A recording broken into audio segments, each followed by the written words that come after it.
It's time for trigger warning. Trigger warning! Fuck your feelings, you little snowflake!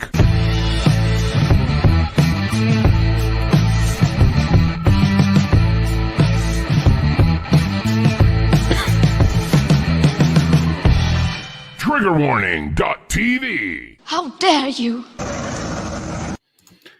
Hello and welcome to Trigger Warning. We're back again. Graham's still got his microphone muted. There I have. go. Yeah, I was trying to be respectful, Aidan, but whatever.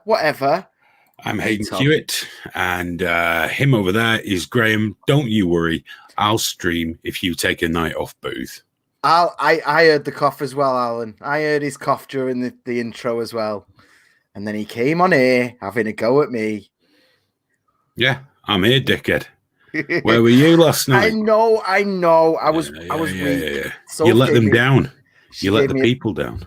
She gave me a bit of time to get comfy. I was sorting out the PSVR and I sat down. I was like, I'll have a quiet hour. And then boom, I was just out on the couch. I was gone.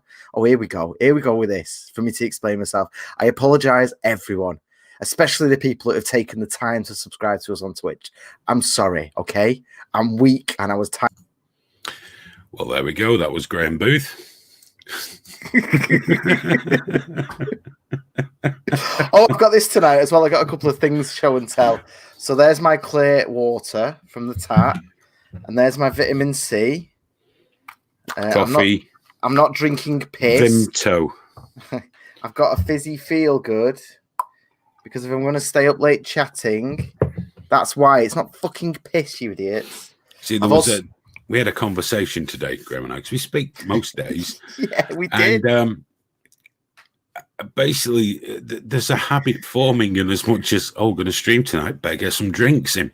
I have drank more in the last 3 weeks than I have in the last 3 to 4 years put together. So I'm going to have to slow it down on the midweek drinking now because I don't know. I'm losing track of days. Even Junior today thought it was Sunday. You know, it's all that we're losing the centre, Graham. And I don't think getting drunk every night is helping. I'm going to be honest. Don't say that, Biscuit Vapes. Yes, don't Biscuit Vapes. That's exactly why. I was having a night off because, as you know, I'm here a lot more often. And I was having a night off and Graham went, I've got this. I'll stream some games, because heaven forbid he should do a proper stream. He was just going to sit and play a fucking game. And he couldn't even do that. The plan was for anyone that subscribed to our Twitch, there was going to be a stream for you right there, and you were going to be dead happy. But yeah, it didn't work. Well, it didn't work. I'm just going to make sure that's our new Twitch is in our description there. There we go. Yeah, I've done it. Fuck Twitch. Well, yeah, you might not be saying that when YouTube deletes us. We're just like, fuck. Right, yeah, if you refresh the page, it should be there. Natalie Stacey, I do agree. School night drinking is fine, but every night drinking till late while shouting in the house with Graham is just it's not working out for me. It's not a winner. Well, you does that mean trust? You trunt a guy who can't even wear a hat right? Who are you talking about? What does that mean? I don't know what trunt means. I think the American Rebellion channel's been on the Everclear tonight. If it's supposed to be trust, S and M are nowhere near each other on the keyboard. They are complete opposite sides of the ends of the keyboard there, mate. They are quite far apart. That's quite a. There's not even any letters around there that make sense, is there? Looking at it. No. Trupped, trugged, trut, trunt, truft, treat. No? No, yeah. No, I don't get it. I'm going to say hello to a few people anyway. Yes. Greg Topple, hello, sir. Natalie, of course. Jive Turkey Aphid Lip, the American Rebellion channel. Alan Reader, there we go. Dude, how's it going? Anonymous Western Mass, there we go. Rasputin's Ghost, who thinks we should all smoke cannabis. I wish I could, mate. Not right now. We've got our Nick in. How you doing, Nick? Hope you're well. Mr. Kills C1, of course, Biscuit Vapes we already spoke to. And I do believe Duke Brass is in here somewhere. No, No, American Rebellion. No, it's not being a grammar Nazi. It's hitting a letter. It's for a start. That's not grammar. It's spelling, and it's a letter on the other. I'm not a grammar Nazi. I'm not a grammar Nazi. Spelling Nazi. Spelling Nazi, maybe. Look, General Nazi. If you'd have written Trubut, and I'd be like, well, whatever. Or Trudut. Oh well, the D's next to the S, whatever. N. What are you typing on here? You're doing it with a rotary phone. He's typing with his all-American fist. He's just going, freedom! Dude, I had a horrible moment today. So I've got these little masks, right, that my daughter wears. I'll try and get that sort of clear. And I actually got them for when we're out on the bicycle together, because they're just to take the edge off if we're crossing through any busy roads or anything like that. But so obviously I've had it on her now. I wouldn't necessarily bought them specially, but seeing as I've got the fuckers, she's going to use them. And I had a freak out today because I found this one in the bathroom, and the inside of it, I don't know if the camera will pick it up. If you look at that, has my daughter just been coughing up blood? Like, I fucking freaked out. I was like, oh my god. She's just in there as I'm like cycling along, my knees just banging either side of her. She's just there going, ah! But no, it turns out she was sneaking chocolate like that. And then as she's eating it, it's just going all over the place. It's like, fucking bastard, freaking me out. Oh, that was lovely on the phone today, by the way. Yes. She's got her toys back now. Do you know she was so upset? So just so everyone knows, she snatched the phone off me to tell Hayden she loves him more than me. Which I thought was wonderful of her. But then she kept twice. She told you. Twice. She really wanted to make it clear that it wasn't an accident that she'd said it, and then she just kept going really loud. And I gave her a clear. This is your final warning. And she carried on doing it. So a tablet went up there. She was there with the phone going, I don't care. So the little castle that Hayden bought her went up on the shelf, and then we were on tears territory. She had to get mum out of the workshop where she's fixing ventilators for the ICU. She had to leave there to phone her daughter just so she could then say to her, I love you and Hayden, but I don't love Daddy anymore. That's like that. Are you telling her as well? She's got it all back though. We went and had a little play with the castle and everything. Have you seen the latest trend on Twitter? What? Post pictures of yourself at the age of 20. So I posted one of myself earlier at the age of 20. Right. There I am. Oh, mate. That was me at the age of 20. You've still got it. I've dropped the workout regime a little bit, but I got a lot of likes on that. And then I found one of you. Yeah. I looked quite old for my age, didn't I, really? I've always been beyond my years. You were a lot thinner. Yes, I was a lot thinner, Definitely a lot thinner. Everything's grown out a bit since then. Julia Hartley Brewer put hers up, dude. Oh, really? Oh, did you get that one? Please tell me you got that one. I can get that one for you if you like. I'll only take a butter moment. I'm just going to do a little Google search myself whilst we're on it. Young Julia Brewer Hart. Well, you can do a Google search now. You seem to struggle with that earlier. Oh, here we go. Do you know what? There's no young pictures coming up, but I'm fine as I am. Just so happen. No, dude, you're not. They're not terribly revealing, but I think it's important that we all have a look at Mama Julia at her very best. Well, no, she's at her best now, and she's matured like a fine cheese. Oh, mate, she looks like that teacher that always used to tell me off loads, and I fucking loved it for all the wrong reasons. Go on, tell me I'm bad. Oh, young Julia Hartley Brewer. That's like when you sleep with her, even though your politics are very, very different, but that kind of makes it better. Just makes it dirtier and ruder. It does. It makes you both feel dirty, but you like it. I've been there, mate, and it was great. It was absolutely amazing. Now, we had some complaints after our show with Richie Allen. Oh, yes. I'm not surprised about that. One man was very upset about the vaping. No, yeah. I'm sorry for trying to quit smoking. Another Jesus. man was upset about the vaping and thought you were useless. and another man was very disappointed because he'd been recommended to watch the show by Richie, and he was expecting something in a similar vein and of a similar quality. Oh. Not only did we let him down on content, but our quality is very low. Oh, I'm sorry. I'm sorry. But it's such a shame, because if we'd have been in the studio, it would have been so much better. I'm sure he would have enjoyed every moment of it. Yeah, I don't think that's the quality he was referring to. I don't think he used to cock jokes, knob jokes, and then people call him Netanyahu, King Bibi, and just, jokes about bulldozers. Yeah, well, I mean, it was an interesting one, and I love chatting to Richie. But I love that whole thing about like the depopulation thing came up, and we talked about evidence, and at least Richie has got the sort of self-respect and decency to say, no, I don't really have any evidence. This is just my feeling based on patterns, and I get that, and I respect that. But then all the nutters in the chat who haven't actually thought about it, they're just like, Graham, you fucking idiot, you fucking tool. And it's like, what, for asking for evidence? Is that stupid now, is it? When essentially all of his evidence came down to, well, I wouldn't put it past him.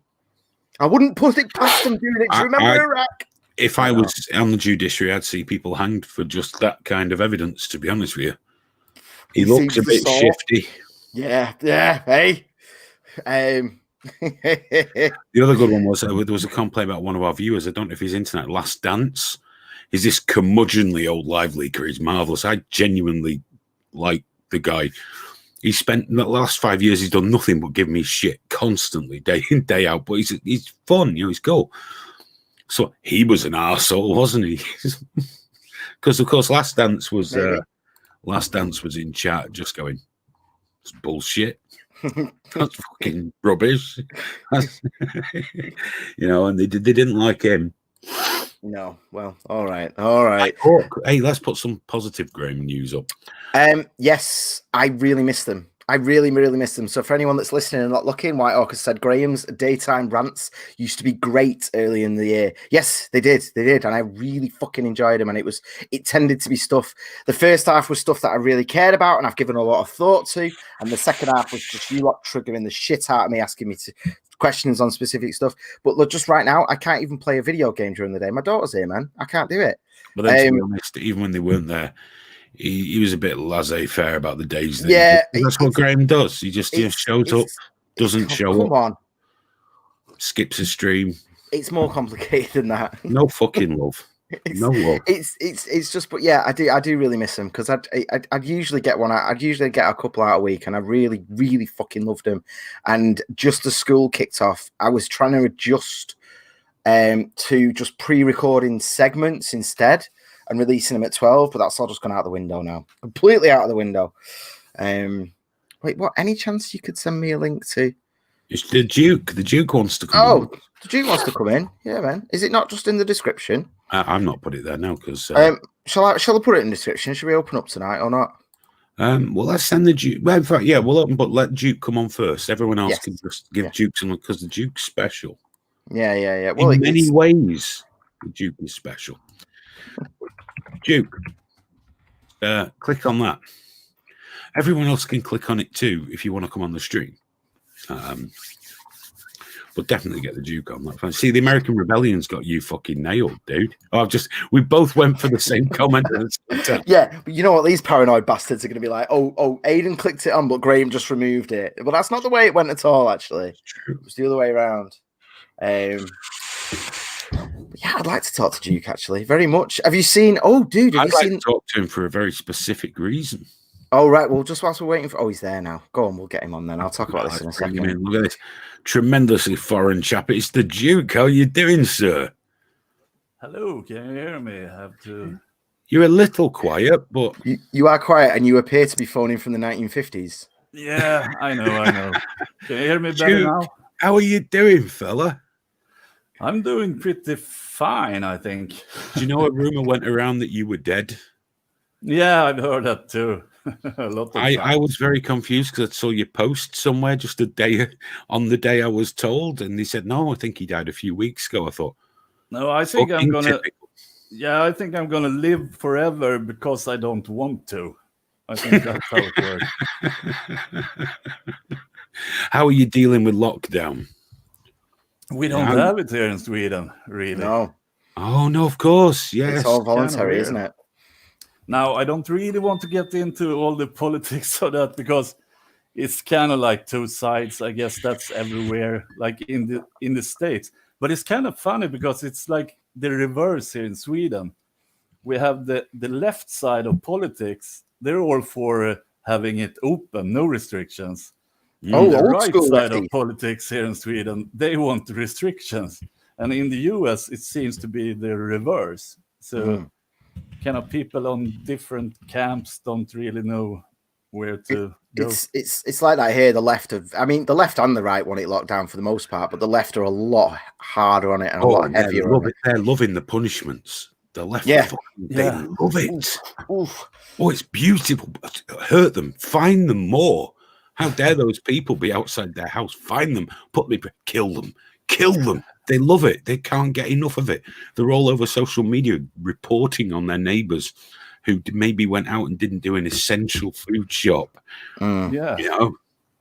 Yeah, it's crazy. And I don't think there will be a hindsight consensus on this because I think people who are now buried themselves into one of those two camps, they're going to look back and do like rationalizations like it was either meaningless to have any restrictions or it was the best thing ever or we should have done more and stuff like that. Do you want to know what my horrible suspicion is, Duke? I'll be honest. And it's just a suspicion.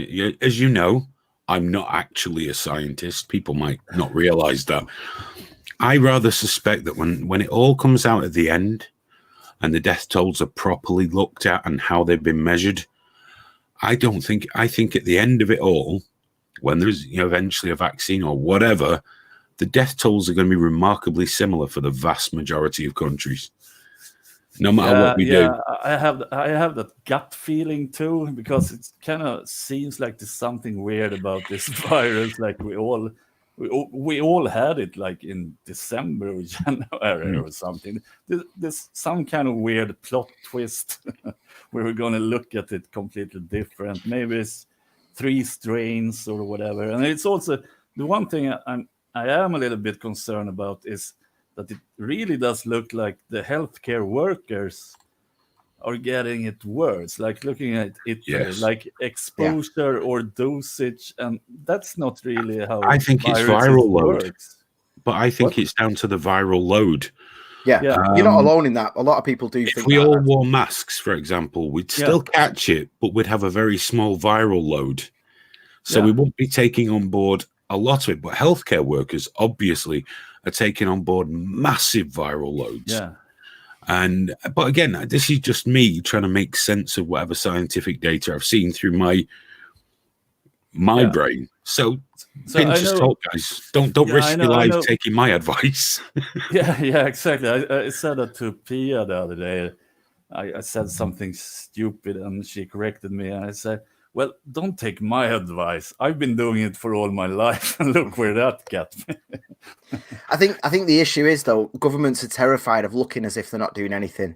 So they might even know that they could sort of go the way you guys have gone and do very little and just have it sort of social rather than legal, just obviously stay apart and all the rest of it. They know that would probably have very similar, if not the same results. And yet, but if they did, I mean, we've already got Boris the Butcherer trending every day. Boris resign, you're killing people. And that's with the government doing phenomenal things that the left would only fantasize about usually in terms of control and, payouts and all the rest of it.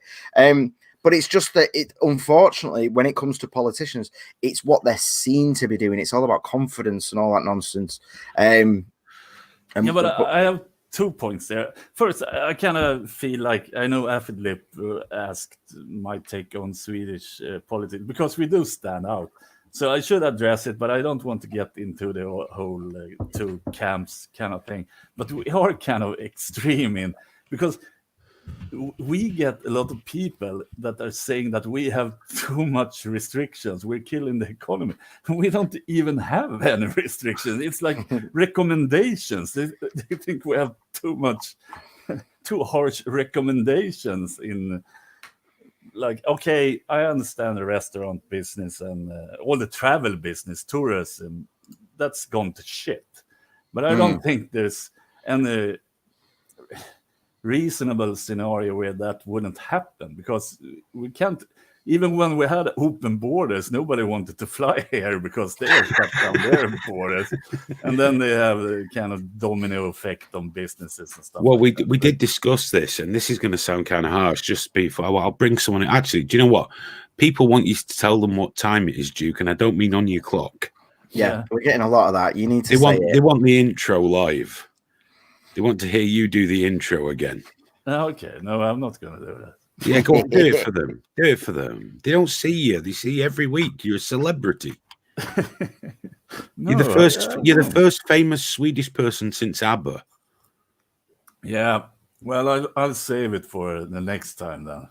That's a shame, because you're not going to want to have to tell you what I think about Sweden. So let's just bring in the American Rebellion, who's been sat there very patiently to join us. There he is. Yeah, but I did have 2 points, but okay. Yeah, no, we can still cover them. You can still cover them. Come and join in as well. Yeah. Look at him there. Look at him there. I was going to say the Wizard of Trigger. I nearly said the Grand Wizard. That's wrong, isn't it? That's bad.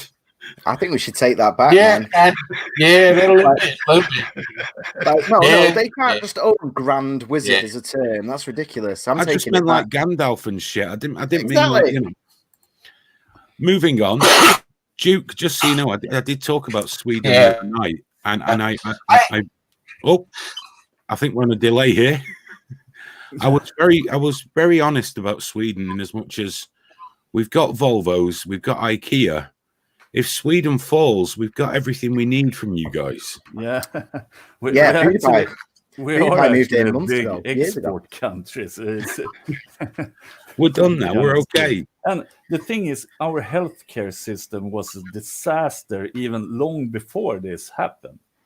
And I've been in that whole reality dealing with healthcare, so I know it. And I also have friends who work inside of that. So we were not prepared at all. And then we take this kind of relaxed, and I'm open to it turning out that all the measurements we took were kind of meaningless, because it seems to spread in a way we don't really understand. It seems to be some kind of aerosol, or I don't know. Our government, weird about this virus. Our government have reacted according to social media. Just to very quickly jump across to American Rebellion there. Dude, how are you coping? Is there lockdown where you are, or is it live free or die shit going on there? Gotta wait for a delay. And he's muted. You mute? Can we unmute him from here? Yeah, when you go to the US, you have to turn back your clock 6 hours. No, I'm just kidding. Oh, gotta go. Be back. Oh, okay. Let's pull him back in a minute then, I guess. I'll just send him a message. No, but to be honest, when it comes to the US and Sweden, I also want to say that's not comparable. I think that whatever they're doing in the US, that's going to be completely different. If I could control the world, I would have a different setup for the US than I would have for Sweden. So it's not comparable. Yeah, 100%. I get a little bit frustrated at the amount of people pointing the finger at Trump in America, when really it has to be on the individual states. You know, the thought of Trump deciding certain things for certain times. It's like this, you know, somebody in New York shouldn't be making decisions for people in Texas. You know, it doesn't make any sense at all. And it's one of the strengths of the way America works. But unfortunately, in situations like this, the narrative gets boiled down to a very simple thing. And whereas what it should be, and Trump is at fault for this as well, but his daily talks should be him reflecting what he's actually doing, because he has these big video calls with all 50 states all at once, and they all talk and they all discuss the plan and say where they're up to and all that. And all that's really positive and healthy and what they should be doing. But then that's not reflected in the press conferences that he does. But, you know, partly because, you know, Trump just can't help but going off script, but partly because the journalists that are sat in front of him are absolute scumbags. You know, Very little decency about him. Dude, it's the same here now, though. Every press conference, we have the daily update from whoever's standing in for our poorly prime minister at the time. Yeah. Every question now from a journalist is a gotcha. That's all it is. And Can we was catch waiting. you out? Yeah, I was waiting for that. There's kind of like 3 things that haven't come out of this apocalypse now. And I mean that in whatever sense we have an apocalypse. But there's going to be a huge crime wave. And that's going to be correlated with the financial crisis that we can't avert it now. It's happening, and it's going to go on for like 4 years. And it's also going to be a huge political divide, sadly. And it's going to be more of those gotcha moments and playing dirty the more because it's not going to be a united front. And it's also kind of an impossible task because it's like selling a share on the stock market. You look back and we should have sold it when it was at the highest price. Nobody's going to come out of this perfect. Here in the UK, the government-backed loans. Yeah. That's also the thing. Sorry to interrupt. Well, here's the best part, dude. Yeah. Out of all the people that applied for them, for companies, 1.4% of applicants have been given a government-backed loan. 1.4%. Yeah. That's there's going to be so many people out of business. Now, me, I've only been self-employed. I've always been employed by companies that I've either owned or been a part of. I've only been self-employed since summer last year. Yeah. So I can't even really go on for that. I'm in a really screwed position. Yeah, and it's not going to be fair at all. No. And they're going to, of course, bail out the bankers and the bigger companies and stuff like that. And some of the smaller companies, they're going to go bankrupt because they weren't really fulfilling any kind of real economical need. So that's a good riddance. But also, we're not going to get rid of all the bureaucrat government workers who are only administrators doing shit. Instead, that's going to inflate, and that's always a problem, and that's just going to get worse after this. But there's going to be. It's kind of interesting because both the conservative bloc and the more big government bloc, they have opportunities, and they're going to have to move their pieces now for that power, and they can both. It's great timing to bloat the governments to make them bigger because that's a big government wet dream. Yeah, that's kind of how Sweden actually got out of the 1929 crash, and then after World War II we created a lot of government jobs instead of burning our crops like in the United States, the capitalist way, because.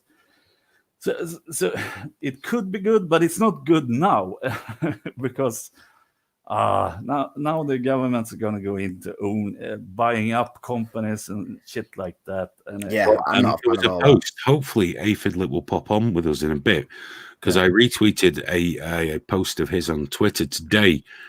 Yeah, exactly. Greg Topple's just coming with the same point. Aphidlit was showing that the larger companies and shell companies have hoovered it up already. So small companies, there's no money left. Sorry. Yeah. They've already burned through. Here he is now. Let's bring Aphidlit in to tell us. Yeah, and I just little short. The other side, there's of course an upside for nationalism. And I'm not saying it's necessarily bad or good, but if you want conservative national politics, this is kind of produce stuff within the nation. You kind of have a push towards that, so you're not dependent on other countries. So there's tons of different opportunities politically that people are going to have to push their government overreach will increase massively. Government spending will increase. A bloat of civil service. We know that's going to happen. Yeah. Let's bring in our resident trigger warning. Looks a bit like a sex predator. It is, of course, Aphidlit. There he is.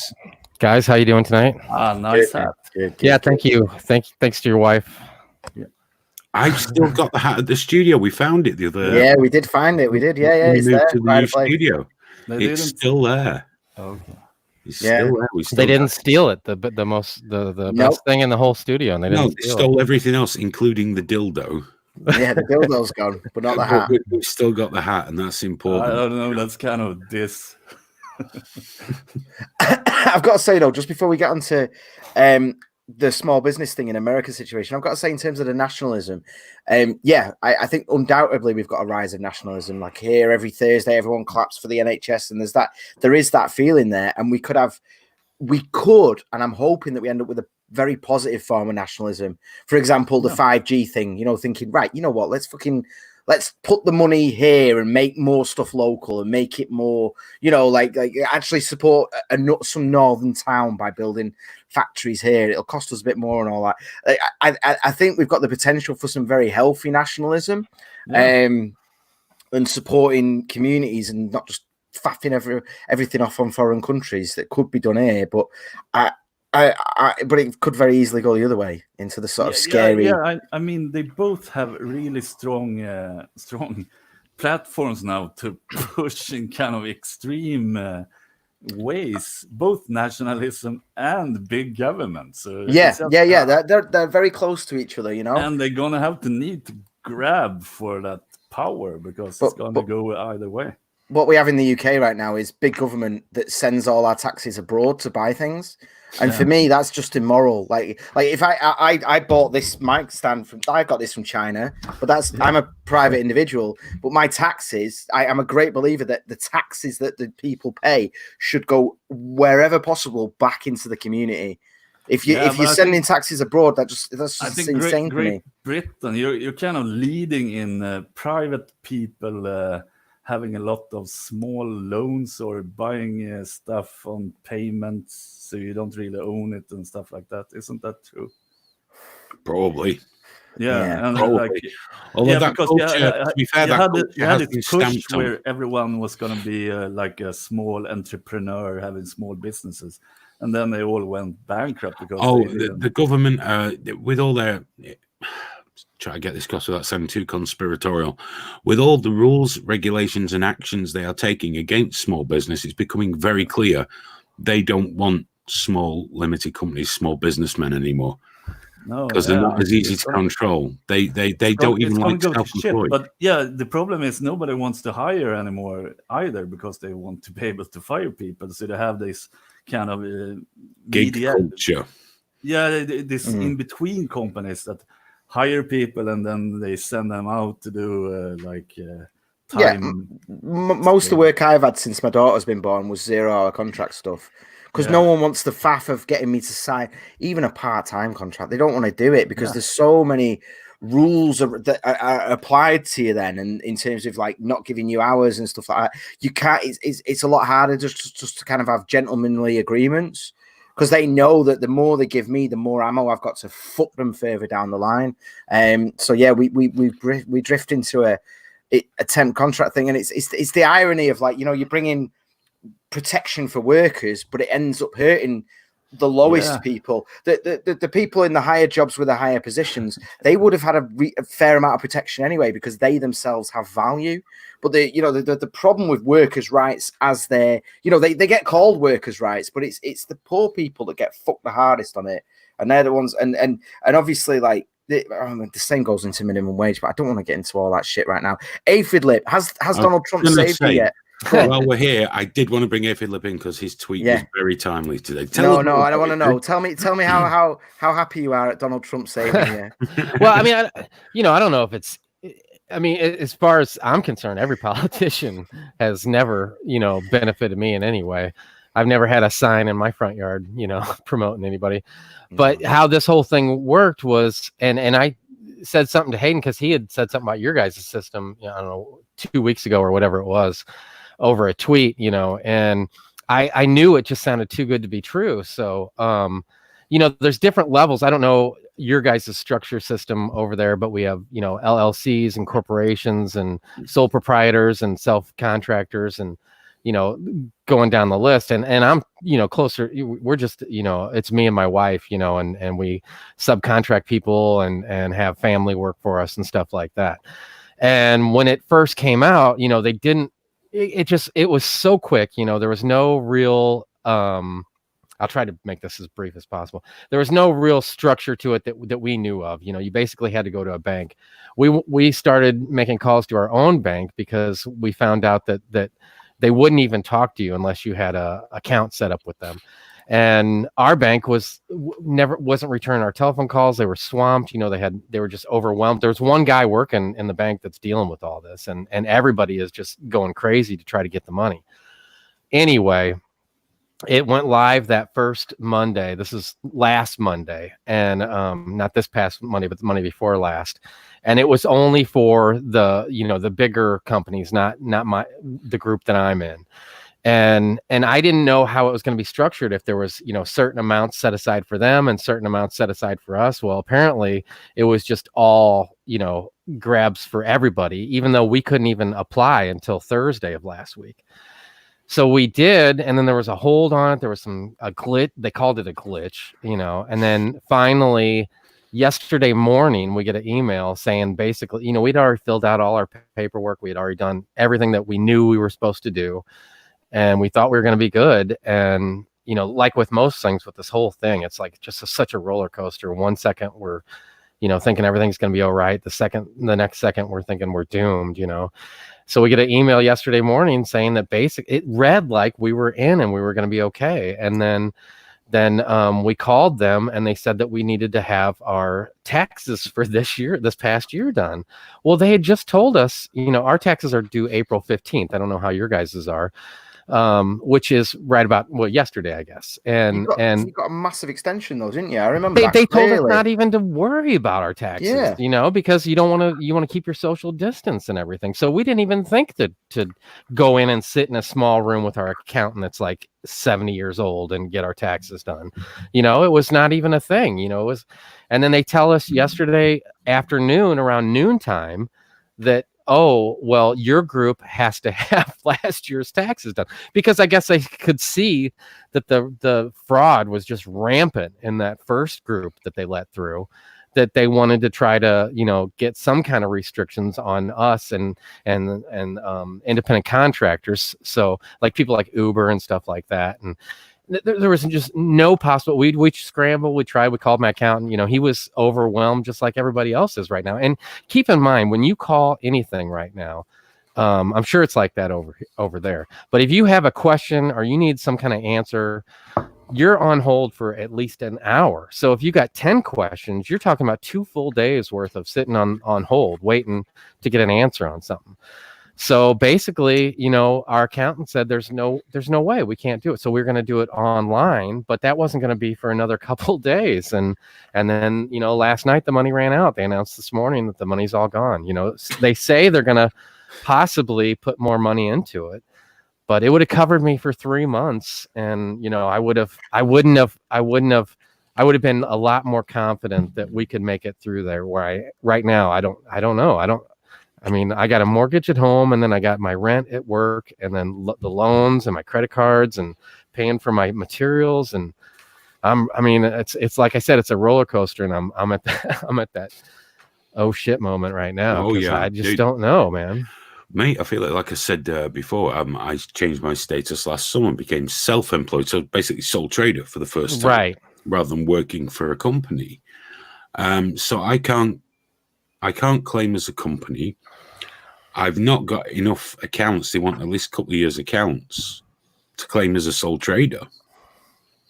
Now, I knew going to the government would be pointless anyway. I said that to Graham when I first did. By the time anything came through, I'd be either ruined or okay. But no, it's squeaky bum time for all of us, because, the contracts aren't coming in like they did. Yeah. The work's just not there. And I'm watching the cash reserves dwindling and dwindling and dwindling. And I know what's coming in roughly this month, and it's not great. It's not great. So, and now we've been told tonight we've got another 3 weeks minimum of lockdown. Yeah. Yeah. You know, The so it's scary times. The frustrating situation here, though, and this was a good question. It was, like, right, you've been open with the numbers. You're telling us things are going well. You're telling us it's another 3 weeks. Why won't you give us your full plan beyond that? Like, our government at the moment is just straight up not telling us. And we knew 3 weeks ago when they announced 3 weeks, we knew it would carry on past that because just it was blindingly obvious from the data and everything they were putting out. We had this big fucking massive peak and we're like, well, we're not going to lift the restrictions in the middle of the peak. And then today they were like, it's going to be another 3 weeks, guys, but they won't tell us their intentions beyond that. No, but frustrating. To be fair, and that's what I kind of wanted. Heavy recommended restrictions early on in Sweden, and because I was trying to communicate this because we can reevaluate and we can review it all the damn time, but it takes at least 2 to 4 weeks before we see the effects of what we're doing. So yes, totally understand why they do it. I get it. Also, if like they do here in Sweden, they say, well, we can't have a lockdown for 2 years. It's going to take 2 years before we have a vaccine. But I mean, come on. If you say that it's only going to be for 3 weeks, you look at the data and you review it every day. You can. But you know why they do that? Review it 20 times a day. But you know why they have to say 3 weeks? Because if the government came out at the beginning and said, you're in this for about 4 months, guys, wouldn't have happened. Yeah. Wouldn't have happened. Yeah, but it's also... Why would you? Because we learn stuff about the vaccine every damn day. A week nowadays seems like... Keep in mind, though, Duke, our government put new powers in place for the COVID-19. But initially, they wanted to do it for 2.5 year period without review. Yeah, but I know how unpopular my opinion is already. But I'm just going to say, all the antiviral treatments and stuff that might come out like 2 weeks, 3 weeks from now, that's what they're talking about. If we understand the virus better 3 weeks from now, and we were on the precautionary side, maybe that would be a benefit. Maybe not, but then maybe we would have a better equipped healthcare system here in Sweden, at least, because it's really shit here.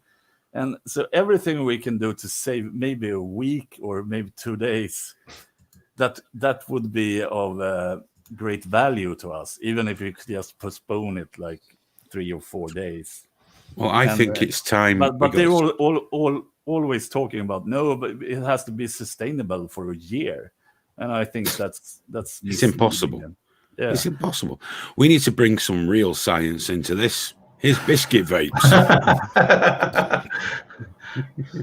Well, tell us the lowdown, biscuit vapes. Well, at the minute, I'm just struggling to get some inhalers from the pharmacy. I've been calling them for 3 days. They've sent me a text message saying it's there. They quite obviously know I'm an asthmatic because it's in an inhaler. They're not answering phone. 72 hours I've been calling them every day, like non-stop, and it rings five times and then they just cut it off.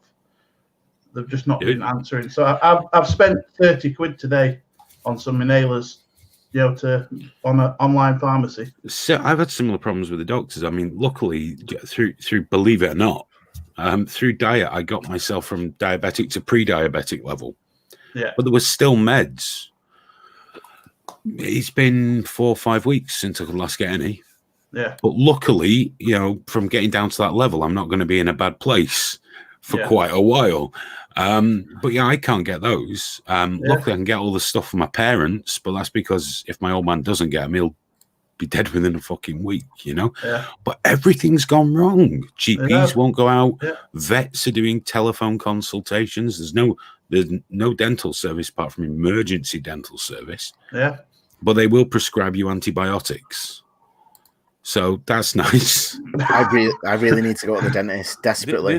The dentist was never used. Won't I don't know if you can see this, but that's my inhaler. 0. Did you say that they will That's mine. prescribe you antibiotics? I've got one of them and all.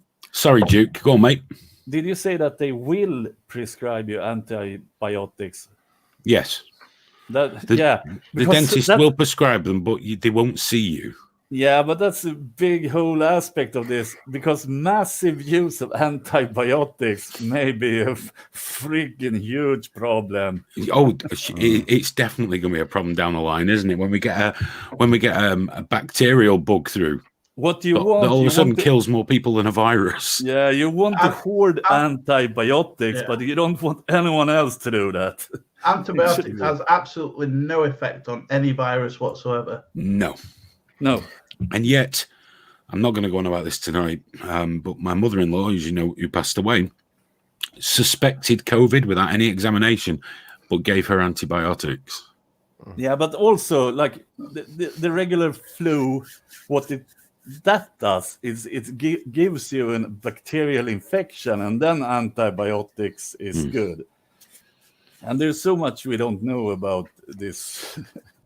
This is Alex as well, man in the chat tonight. He said I haven't been able to get a prescription for the person I care for, so that's been fun.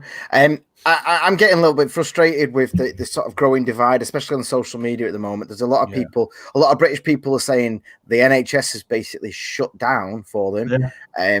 And then there's the other half of people that are just seeing that for some reason are suddenly trusting the Tories and going, no, everything, the NHS is fine. They're not denying care. In fact, I was talking to myself who works in the hospital, but she's in the workshop. You know, gear just gets put in front of her. She fixes it and sends it away again. She's not actually out in the wards or anything like that. And everything she gets told is like, everything's open, everything's fine. You know, she gets a daily update, and it feels like brainwashing. You know what I mean? Because when I talk to her about it, I'm like, well, that's what you're seeing from your manager. That's what you're seeing from your NHS intranet and bulletins and stuff. But every single night we go live and get a new story of a British person being completely ignored.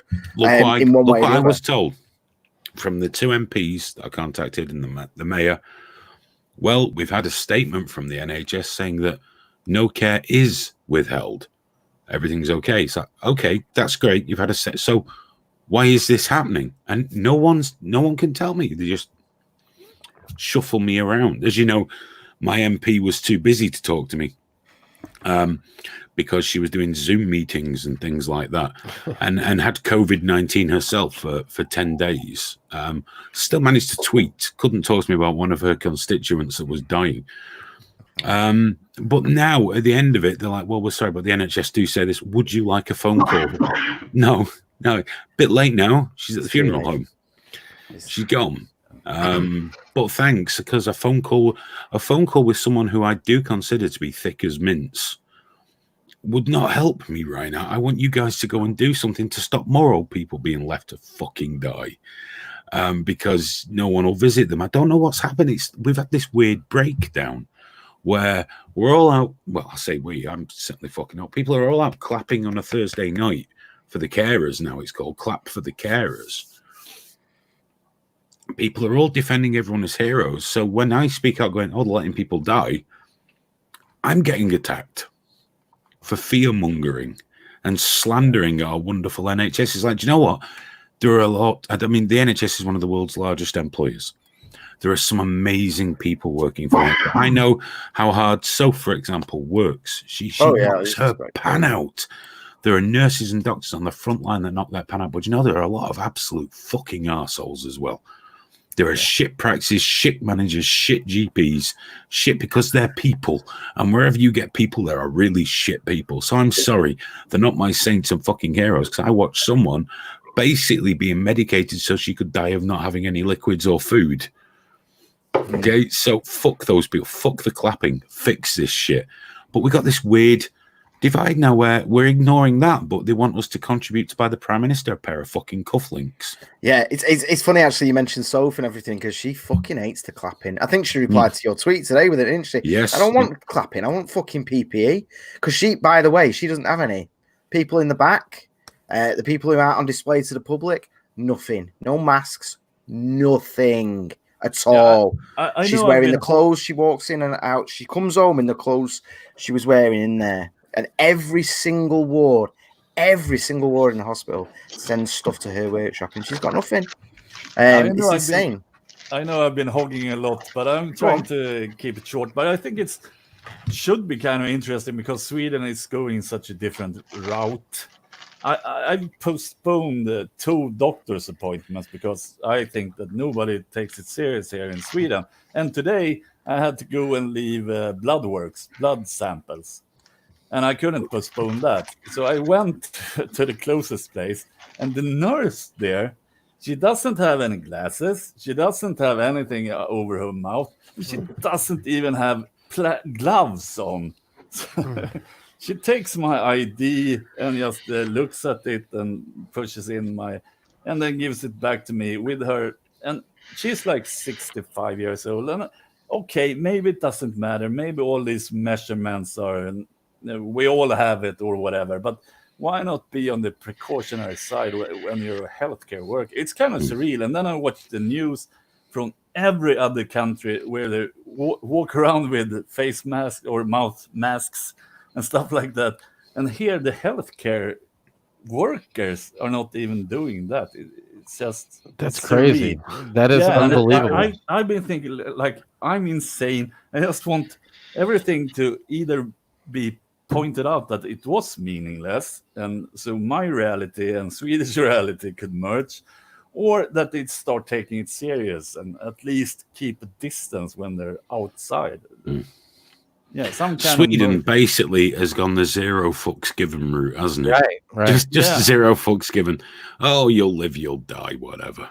But it is interesting. We're going to see how it plays out, and we're going to see kind of the Swedish way in all the third world countries, and that's going to be a horror show from afar. Oh God, not in South Africa. Have you seen? They've gone hardcore. Yeah, there's like a tank on every fucking street. They've decided what's essential items that you're allowed to buy. So you're not allowed to buy cigarettes, booze, sanitary towels, toiletries, and if you do go and buy some, you will be prosecuted.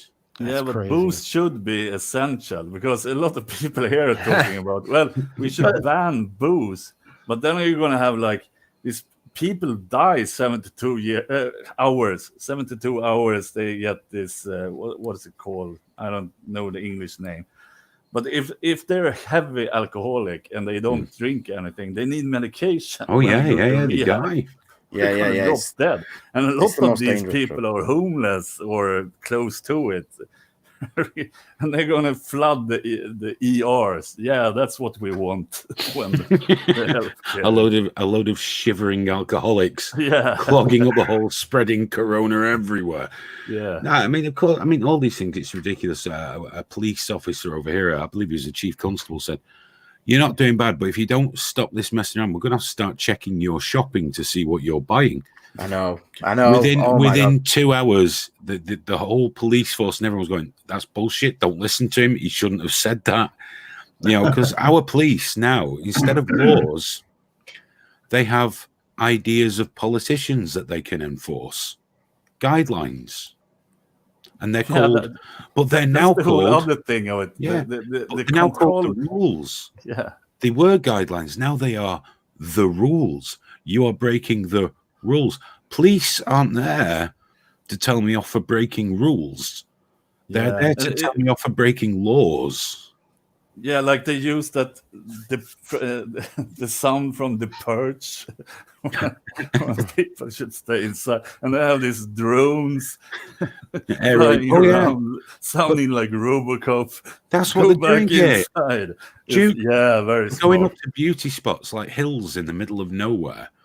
Yeah. And because they're frightened of thousands, they find like they send out a £3,000 drone. Each one of these, they're about $3,000. They're by DJI, they're the top of the range ones. So they have the drone. They have to have a pilot, because you can bet it isn't just a police officer flying that thing. Yeah. And they fly it up to the hills to go and shout at a man walking his dog who's not within 5 miles of another human being. Yeah. What is the point of that? Some of the videos I've seen out of Europe is just, I just don't understand it. Like we have so...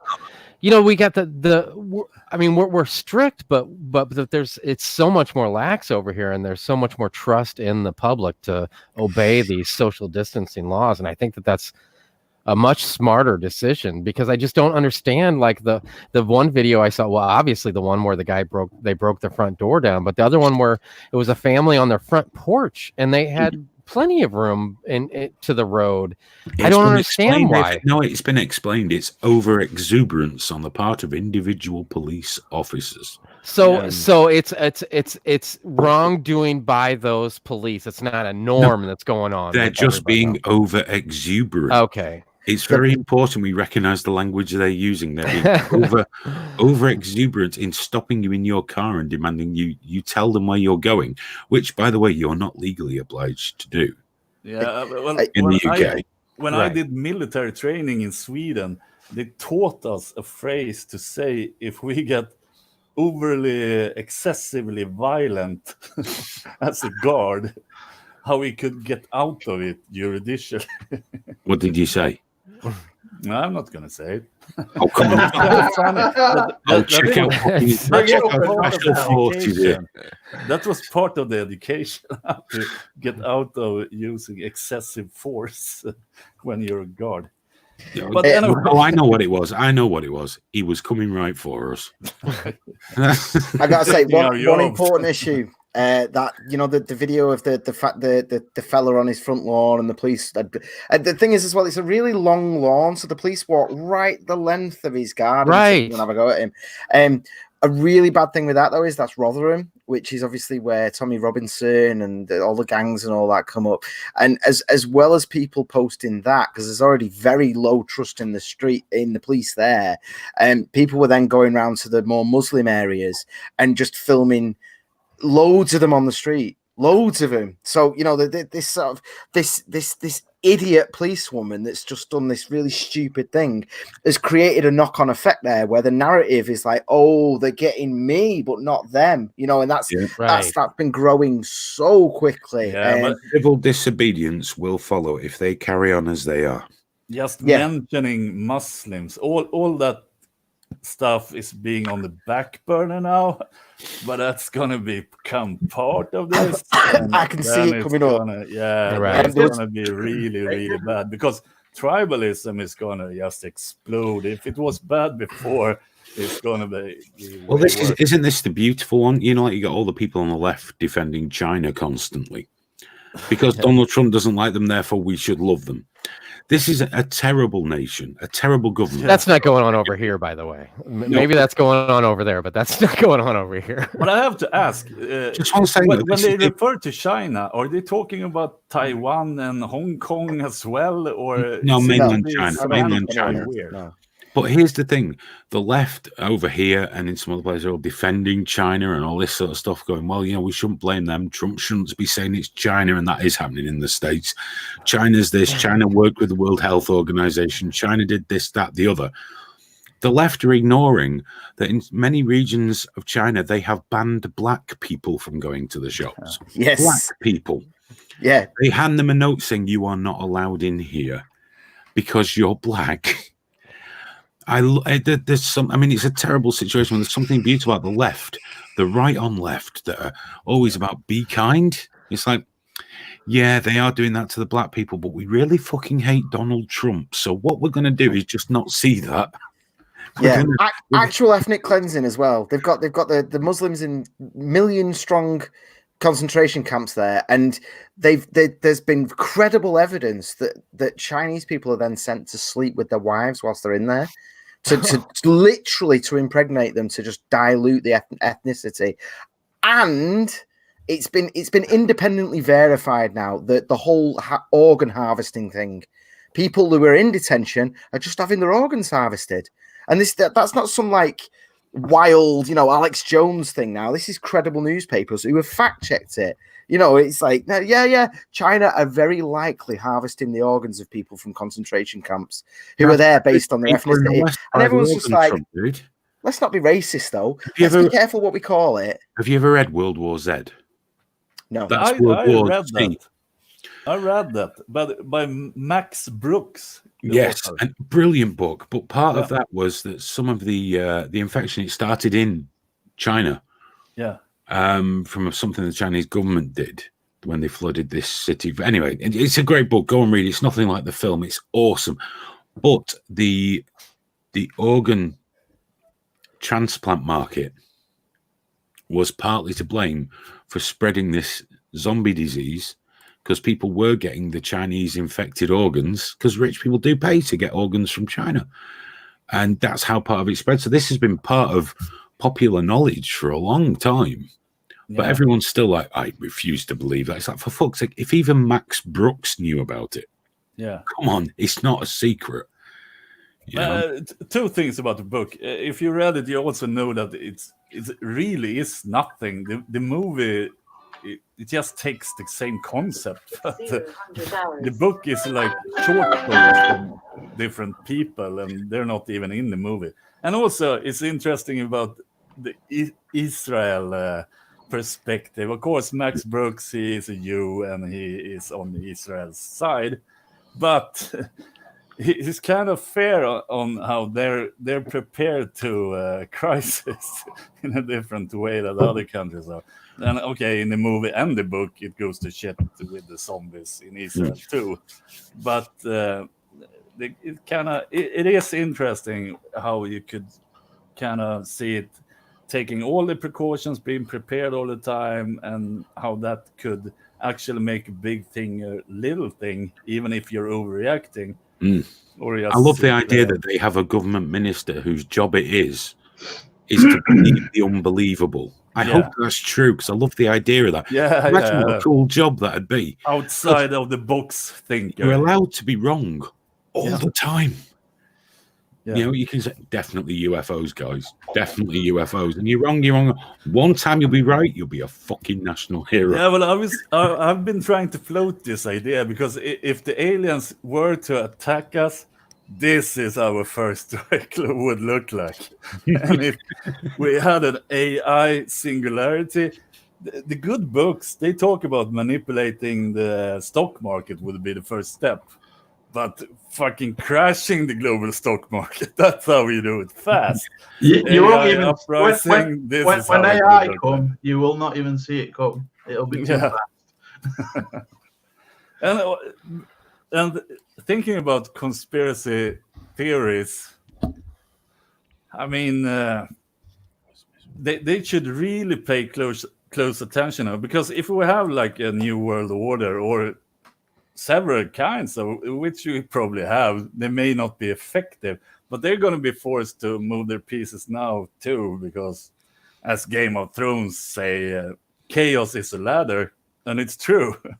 They're going to have to move their positions, and that's when they can get exposed. So everyone who's kind of winning out now, people should as you mentioned the New World Order, there's one thing about the New World Order that really bothers me.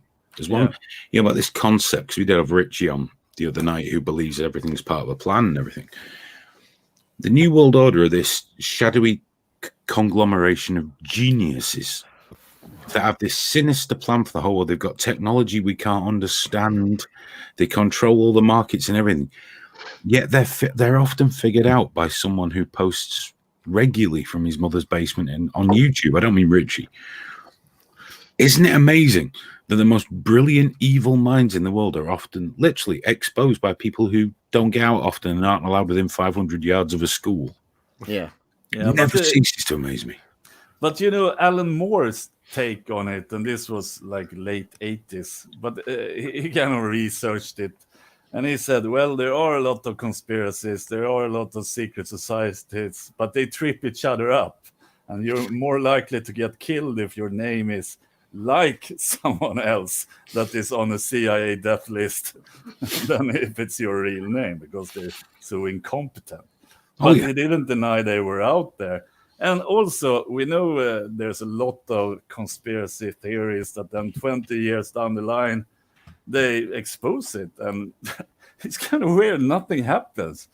We learn what they did 20 years ago. Like the US, I have to say, they've done a lot of shitty black operations. What are you talking 20 years later, we get to know about it. They don't even deny it, and we don't do shit about it. I had a Hey, Philip, 1 second. Are you going to let this European motherfucker diss your country like that?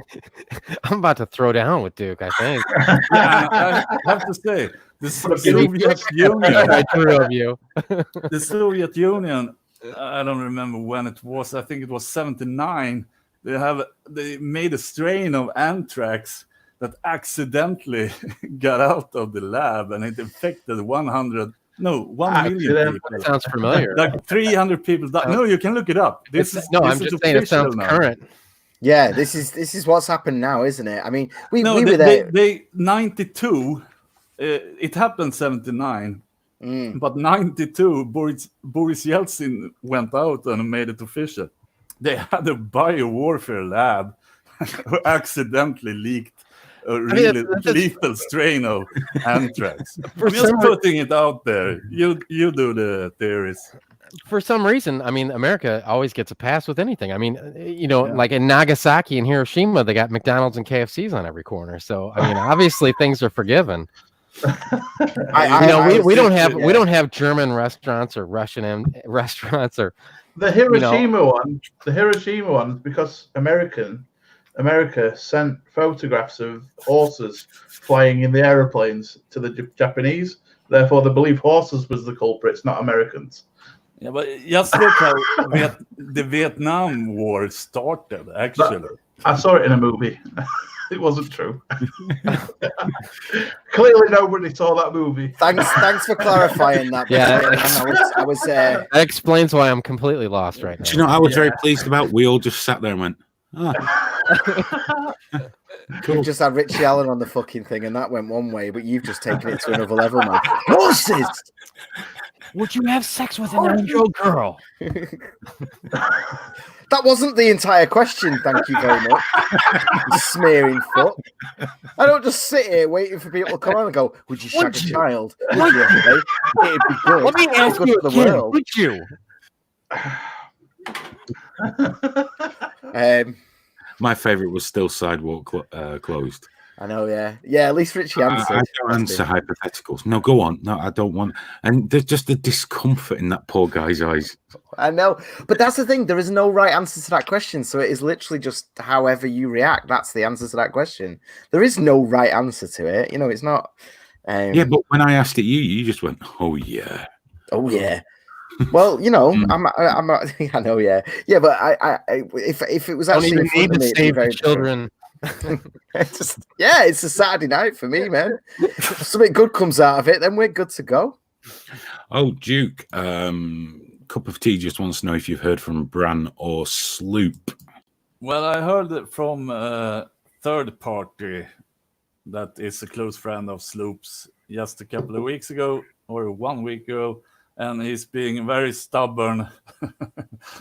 Imagine. But he's doing fine as far as I know, but he doesn't like how people You can't do social distancing and be a murderer of hitchhikers and prostitutes. Oh, you fucking I freaking bastard. Sloop is a fucking hero. I talked to Sloop on Skype. It's been a couple months back, but it was that gun that I showed you guys last week. I didn't know anybody that I could talk to about guns, so I talked to Sloop about it. But he just, he seemed fine. Well, that's Do good. you think it's going to be civil unrest in some states in America within a couple of weeks? 100% yes. Yes, Sloop will start it. He'll shoot the revenue as they come to his land. I've been over there, and there's like neighbors giving each other from their gardens when they have excess and they don't live too close to each other. I'm talking about like Detroit, Chicago, or something. I'm not so good on the different areas. Yeah, they're big believers in community over there, aren't they? In the States. This country is the United completely States divided. of America is like Europe in size, so you kind of have to look at different states. Entire Europe, yeah. There will, but there already has been civil unrest. We've just had that gridlock. Yeah, but I'm movement, talking about more. It's only going to get worse. I'm talking about more action, more violence. Like I think it will be spurred more from hunger than anything else. And yeah, with people being just hungry and they don't have food to feed their family, and I think that's where the civil, like this whole thing with the up in Michigan or whatever, where they sat in the streets and honked their horns, and I think that's ridiculous. I don't think that's going to amount to anything. But I think that sooner or later there's going to be families, people like me that can't feed their family, and they're going to have to go feed their family somehow. So they're going to go to their neighbor's house and go get some food. Why wouldn't you be able to feed your family?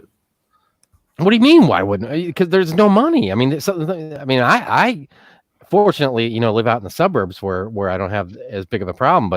But like the inner cities, and they don't have they're not working right now, and they're not going to have a check. They definitely don't have the IRS definitely doesn't have some, if they even have a bank account. They don't, like my brother. He's a he does whatever it takes to get by. He's one of those kind of guys. He doesn't have, the IRS doesn't have some bank account number where they're going to just put they'll be lucky to find my brother to give him the stimulus check. And he's not working. He's not making any money. Fortunately, he's staying with my mom right now. But there's millions of people just like my brother, or poor, minorities that are in the cities. That's why the cities have so much of a problem. Yeah, that's true. And they're not going to be able to feed their families. What are they going to do when there's no family? Well, when there's no food to feed their you do what families? you do. It's already happened in Italy. It's already happening in China. You stand up and you say, right, I'm going back and I'll bring food. I'm coming back with food, and that's it. And you don't care how that happens. They're going to get food one way or another. I'm going to feed my family. And that's the end of it. I'll be back when I'm back. Just to explain my angle, when it comes to hoarding and all that stuff, I've looked at Italy. That is like a very bad place, and they are ahead of us in time. And it doesn't seem like food has been an issue there. Yeah. Well, what's the poverty rate over there? Is there a lot of poor people that live over there? No, I got to tell you, here I live in St. Louis. You have a fair point. I live in St. Louis, and I went to I live out in the suburbs of St. Louis, which is a fairly larger city in the United States. And our social distance, besides like the Walmarts and the big grocery stores and the ridiculousness of the people that think that it's safe, I guess, to go to a large store with your family to get out of the house for a day. But besides that, most of the streets are fairly empty, and most of the people are abiding by the rules. And a lot of people are working from home, so they can make those choices to get the food when they need to get the food, and they don't have to struggle. But last week I went in the city because I had to deliver some stuff, and man, it was a totally night and day difference. The streets from one end to the other of the road that I traveled on was all minorities, and they were all out. They were all, on top of each other. They were sitting at bus stops. And now we got this thing that seems to be gaining traction here in the United States where, the minorities, they call them the black and the browns here in the United States. And they're, the numbers of those people are significantly higher in the hospitals than anybody else. It's because, they keep saying it's because, they don't have which it is because, things are different for them. I get that.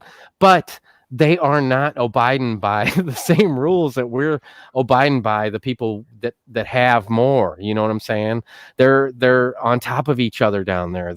They live in their small homes, and if it gets hotter here, they don't have air conditioning in those homes, and they're going to be outside even more. And hopefully this stuff slows down with the heat and the sun. But God help us if it doesn't, because that's the reason why the minorities and the blacks and the browns are having such higher numbers as death rates and everything. It's because they're not social distancing. Their life is they're just off work, and they're It's interesting. A very, very similar thing happened in France, in Paris in particular, because there's clusters of immigrant communities, and the police there they're enforcing very similar rules to everyone else, really, in terms of keep 2 meters apart and stuff. But again, the same thing happened where they just were not enforcing the immigrant areas at all, right? And they were all out on the streets. They were all, and there's just this thing of like, because no one was even passing and going, what the fuck are you doing? Because there wasn't that thing at all. France has just had a shocking. Their new cases today was 17,000. To put that in context, America's new cases was 22,000. Yeah. So they're only 5,000 behind America, and it's basically one state, and that's got to be part of it. Is the fact that they just sort of there was just this weird hands-off thing, and you get that a lot in Europe at the moment. Yeah, I don't know why. To fix the problem, they make excuses and say, "Oh, well, why is this?" But instead of it, maybe it's because they don't have, they're not sitting in front of their, flat screen TV and their comfy, couch watching the news that's telling them, "Hey, this is going on, and you need to do this." But don't make excuses and say, "Why is this happening?" And oh, it's it's a shame. You need to do something. You need to go to those communities and you need to tell them, "Hey, look, you need to, you take this for real because you're the ones that are getting affected the most." You look at the videos from New York and everything, and you look down those halls that they're showing on those just completely decimated hospitals in New York, and it's all Black people. It's because they're not, getting they got the word out from the beginning that Black people weren't affected by whatever the excuse is. I don't know though. They're not living by the same rules we are here out in the suburbs. Yeah, go on. Sorry, go on. Well, we have one small aspect is here in Sweden they're overrepresented in as working as healthcare workers or immigrants. But I think the big issue is they have like this generational living where they live with their grandparents and stuff like that. Very crowded, and because they're poor usually, so they also, when someone goes to the hospital, everyone comes along, and they have all these minor things that is really bad for a viral outbreak, and combined is just stacks on each other. And of course, it's both socioeconomical, but it's also cultural. And so I think them not understanding might be the least of the problem, actually. It's a good example there is in India, a whole family will sleep together. So the mum, the father, all the kids. And but even middle class people, that's not necessarily a poor thing. That's just that's a cultural thing. It's you're very much sharing. Very controversial thing. Go on. Just to throw that out. It's also, and this is so not good to say, but there's one theory, and it may disappear in statistics, but that like the North, like Scandinavian countries, we were hit extremely bad with the plague, the Black Death. So it wiped out more than like half the population. So the only people who survived were the ones who survived the Black Death. They got it, and they got some kind of immunity. So that's why they say when white people came to America, the natives there, they were kind of had no chance because they had no immunity system. So part of this is still in our genes.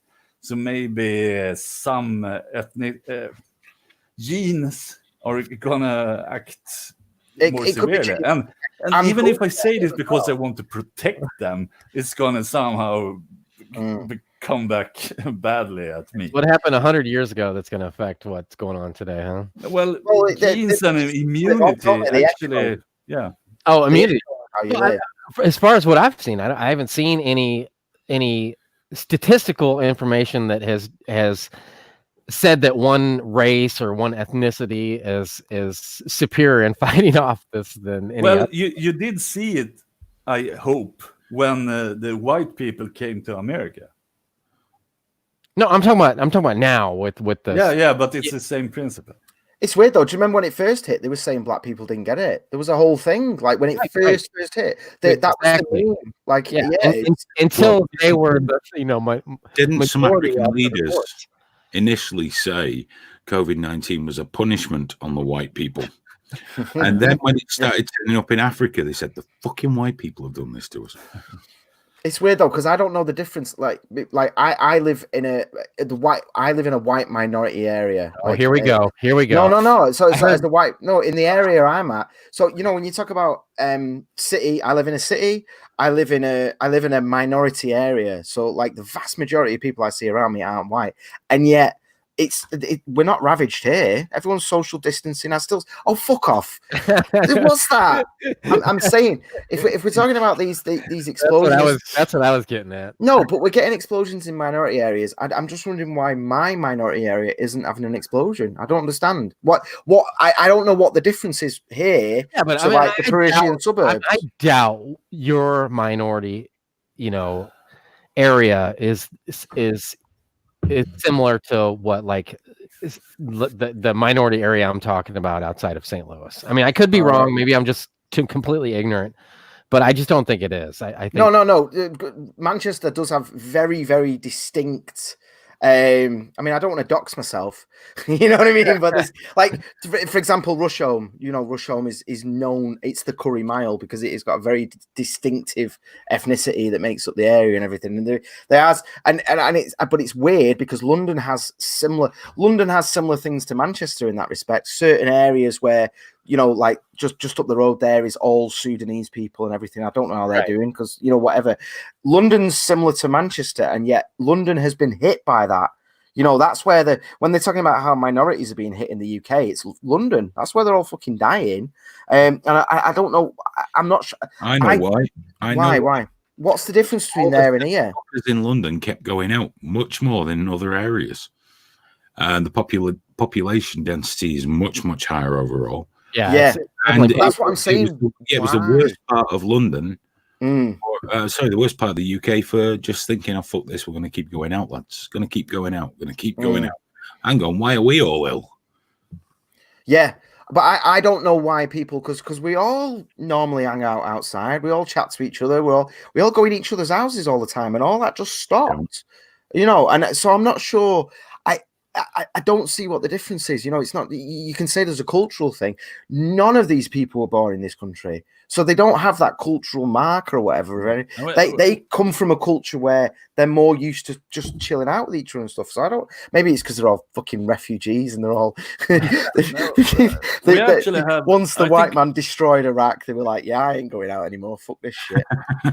For the people getting to a hospital here, because I don't trust the infection numbers, but the people who go to a hospital because of symptoms of the disease, I think we're over 50% people not born in Sweden. So it's kind of weird that it seems to be immigrants getting hit. And of course, they also live in the immigrant-heavy countries or regions where socioeconomical factors will play a part.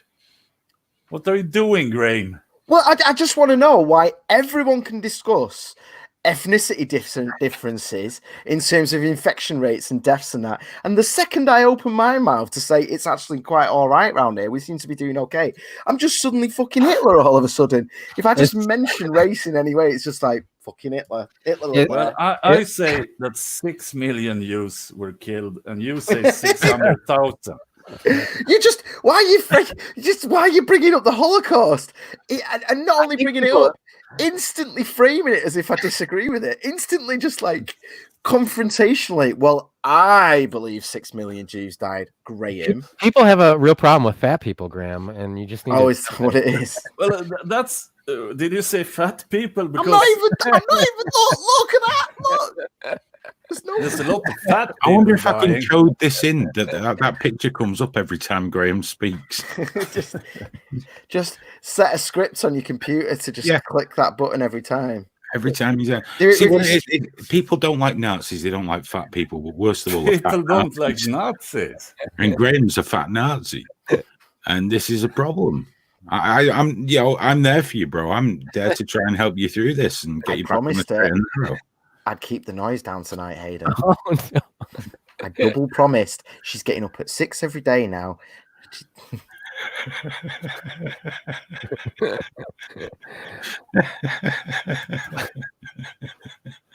Did you know that Graham is an anagram for Mengele?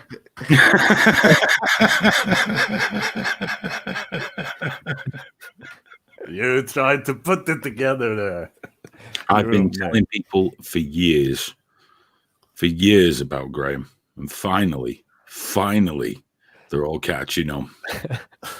Do you remember when I had to stop doing it when it was getting a bit heavy on Twitter with everyone Yeah, it calling was, me yeah. a pedo and a Nazi, and I had to stop mentioning it for a bit. Yeah, because there's one thing like with regular nightly viewers and everyone being in on the joke and everything. It's a whole other thing when I'm tweeting some MP and everyone's going, "Fuck off, you Nazi!" And I'm like, "This is legitimate, not here." Yeah, Graham, for fuck's sake. I didn't say that. I said that people are following She's the guidelines. She is following guidelines, and you're Yes, here. and so is everyone disparaging around me. people of So is colour. everyone around me. Everyone around me. I was providing balance to the narrative. No, Ifidlib was immigrants- the one saying that they can't follow instructions. Well, I mean, you know, the proof is in the pudding. So fucking bad. I mean, I mean, you know, people pussyfoot around things, but I mean, when you know, I guess a spade, calling a spade isn't the right term to use right now. But I mean, you know, you need to, you know, Actually, own up. use that You need to phrase. own up when there's a situation at hand. If I'd have just used the phrase that you've just used, right, someone would be joining this call by Monday wearing a t-shirt with it on, with me fucking Photoshop, all this photoshopped out. Well, because I'm always, you know, labeled as the liberal, you know, and you know, it's just because I don't like Trump. I mean, it's ridiculous. It's a completely idiotic statement. Not even that people use liberal in the right terms, anyway. I've never called you a liberal. No, no. Always a leftard, never a liberal. Hey, there you go. Hey, I'm okay. Left or even bigger. But I've got to say that I have noticed that, Graham, you are in trouble when the blonde Nordic guy won't you for you. Just sitting there. Well, Ifidlib, he's kind of closeted liberal. There's nothing wrong with being liberal. Being liberal. No, but it's wrong being I closeted gotta say, liberal. Tom, I'm really glad you prefer it on Twitch. If anyone can see there, it's got the little Twitch icon. Please follow us on Twitch. The link's in the description. I've been putting it out constantly. We need 50 subs to get so that you can subscribe to us on there. Why we do you don't have 50 doms? 51. No. What? I don't even know. That joke. Just please don't interrupt my begging. I'm begging right now. Just click the heart and click notifications. So if we get deleted off YouTube, you'll still get our show. But not only that, we get you can sub to us then. And if you've got Amazon Prime, you can sub for nothing. You can send us $5 every month and it doesn't cost you a penny. So we really need 50. I think we're on 30 already, and we've only done 2 shows on Twitch. So please drop us a sub there, please. I had a very stupid idea this week. Go on. Well, I've been looking at all the people getting banned off YouTube, and Richie looks like he might be going to cop for another one soon. And we were demonetized, and we got those warnings hanging over us. I thought, you know, like that thing Richie was a part of, what David Oaktree had, the People's Voice didn't work. And BVTV didn't work because it was just me on my own. It just didn't work. I'm thinking, you know what? If we just got a few people together, a little bit of funding, could just have our own. Our own streaming. Yeah, we've talked about that before, haven't we? I've been having a good look at it this week, which is the worst time to look at it because I can't and won't invest anything in it at the moment. But we could do it. It could be done. The costs are significant, but not terrifying. Not sell a kidney expensive, because our numbers wouldn't be massive. It's not like, you know, 1 million people a week would be tuning in, and that, you know, they can still get you, but it's a lot harder. That's the issue, isn't it? It's like, you know, are they going to get notified for it? Basically, when we go live, is their phone going to buzz and go trigger warning? That's the only difference, isn't it? Well, I think do that through. Again, it's one extra step, but you could do it through an app. Do push notifications through an app, and a mobile site. I think we could do it similar to how we're doing this now, in terms of just drifting slowly. You know, if we cut one and start on another, it'd be like when we came off Lively, wouldn't it? You know, we go from 1,500 viewers to bloody 5. And I'm just, you know, it was one of those things I was toying with, because there's a few people out there, whether I agree with them or not, that are having problems. They've all been demonetized anyway, so they're not making anything off being on those platforms. So why build or come together for an independent platform? That's how Live League started originally, and it wouldn't be anything as terrifying as that. So are you thinking a platform that's there that isn't just for Trigger Warning to stream on? No, I mean literally just a streaming. So like a TV station, basically. Oh, man, I would do a stream tomorrow if there was a place where I could. So like a ring fenced, like so you know that you're not going to get, if you talk about something controversial, the ads aren't going to be pulled or any of that bollocks. No. You're not necessarily going to get super chats, although we could try and have a PayPal button or God knows what in there, but something that's just safe. We're not worried. Yeah. Not that we'd worry anyway. We just say what we say on YouTube, and that's the end of it. If the day when we do get kicked off, which is inevitable, it won't be a surprise, will it? It's just something. As you know, I've been playing around with the idea for years. But it is doable. It is doable and manageable. It doesn't have to play for 24/7. It just doesn't have to. But it's just having a site. I mean, it's hard because you got to send people to another platform. That's the hard part, getting people to use another platform. Well, yeah, I think a big fix for that would be making the video embeddable as well. So if Aphid went live, he's going to want to embed that into a Live Leak post, isn't he? Oh, wherever because he's got a community. Well, I mean, you could just share. You could just share a link. I mean, you share a link, yeah, but it'd be nice if someone could just watch it there, wouldn't it? As well, right. Like, I mean, obviously a link would work, but I mean, Nick brings up an issue. The only issue would be that oversight over all broadcasting still remains under the jurisdiction of Ofcom. No, it doesn't. No, it doesn't. This isn't covered by Ofcom. Yet they want to. They're not doing very well at it because typically British government can't find their arse with both hands. But no, it's not covered by Ofcom at all. That's if you're on terrestrial television, satellite television, or radio. The rules are very strict. The internet they've not got a grip on, because what if your host is offshore, somewhere off mainland China or India or somewhere like that? What are they going to do? Well, with the editorial content they get you on. Yeah, well, no, I'm just presenting something that's sent to me from my friend in Sumatra. Would you like to go and, because they can't do you for that? So no, Ofcom can go fuck themselves. Yeah, I think we should fire Jeff as our lawyer. He's a terrible lawyer. And I'm putting myself in like I'm in this group. Dude, you'll always be a part of anything that we do. Yeah, and you know what Hoffa did when he came back from his prison? He fired random people because that way he got loyalty from the ones he didn't fire. I have tons of good ideas.